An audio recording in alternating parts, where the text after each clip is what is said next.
Hello students, welcome है आपका learn with Simran YouTube channel में। आज मैं आपको नॉन प्रॉफिट ऑर्गेनाइजेशन का सबसे important topic difference between cash book and receipt and payment account समझाने वाली हूँ, जो कि एक्सपेक्टेड है आपके बोर्ड एग्जाम में 3 मार्क्स के आ सकता है। सो लेट्स सी क्या बोल रहा है इसमें। Basis of differences. देखिए, आप कभी भी जब आप से पूछा जाए कि डिफरेंस बिटवीन लिखना है, ठीक है, बोर्ड एग्जामिनेशन, तो आपको बेसिस और डिफरेंस लिखना बहुत ज़रूरी है। तो फर्स्ट क्या है, recording of entries.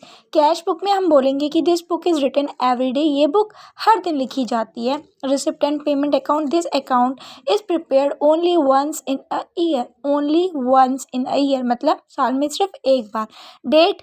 Date wise entries are made in it, इसमें डेट वाइज एंट्रीज होती हैं, लेकिन रिसिप्ट एंड पेमेंट में डेट वाइज एंट्रीज नहीं होती हैं। Third one is institution. Cash book बनाता कौन है? Cash book is prepared by trading and non trading organisation both.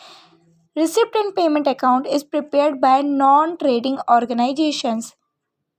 Summary, it is an independent book. Cash book क्या होती है? हमारी इंडिपेंडेंट बुक होती है, लेकिन रिसिप्ट एंड पेमेंट समरी होती है। किसकी? कैश बुक की समरी कौन सी होती है? रिसिप्ट एंड पेमेंट अकाउंट होता है, ठीक है। Balancing of this book is done every day, इसकी बैलेंसिंग हर दिन की जाती है, बट इसकी बैलेंसिंग सिर्फ वंस इन अ ईयर, क्योंकि हमने अभी ऊपर तो पढ़ा था कि ये एक बार बनता है बस, तो only once in a year. Last one is importance. ये क्या होती है? हमारी प्राइमरी बुक होती है, और ये हमारा मेमोरेंडम बुक होता है। Hope you understand. एक और बात बोलना चाहूँगी कि अगर आपसे ये क्वेश्चन 3 मार्क्स में बोलते हैं, तो you have to write 4 points, 1 2 3 4। You can write any of them, ठीक है। अगर 4 मार्क्स का आता है तो आपको 5 पॉइंट्स लिखने चाहिए। चलिए दूसरा समझते हैं। Difference between receipt and payment and income and expenditure account, ये भी बहुत ही इंपॉर्टेंट क्वेश्चन है, ये भी आपके बोर्ड एग्जामिनेशन में पूछा जा सकता है। तो इसमें बेसिस ऑफ डिफरेंसेस देखते हैं हम लोग। फर्स्ट है object, second account, third items, capital and revenue, balance sheet, adjustment, credit, purchase and sales. देखिए, रिसिप्ट एंड पेमेंट अकाउंट क्या होता है? Is prepare to know the cash balance. Cash balance पता लगाने के लिए रिसिप्ट और पेमेंट अकाउंट बनाया जाता है। और income and expenditure account is prepare to know the surplus and deficit, इसमें हम लोग इसका प्रॉफिट और लॉस पता करने के लिए बनाते हैं।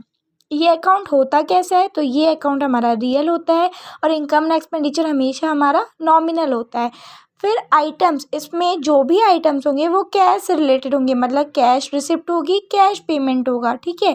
The income and expenditures relations to current year are entered in this year, जो भी हमारे करंट ईयर से रिलेटेड होंगे इनकम और एक्सपेंडिचर, वो इनकम और एक्सपेंडिचर अकाउंट में रिकॉर्ड किए जाते हैं। मतलब इसमें ऑल ईयर्स के रिकॉर्ड किए जाते हैं, बट इसमें सिर्फ करंट ईयर के, ओके।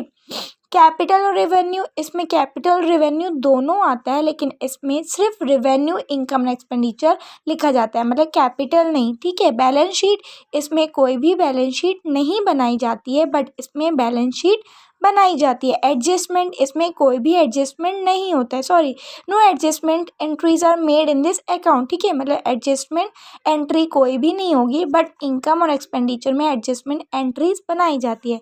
क्रेडिट परचेज और सेल्स, क्रेडिट परचेज और सेल्स आर नॉट रिकॉर्डेड, मतलब नहीं रिकॉर्ड किया जाता है, लेकिन इसमें रिकॉर्ड किया जाता है। Hope you understand. Thank you, keep watching.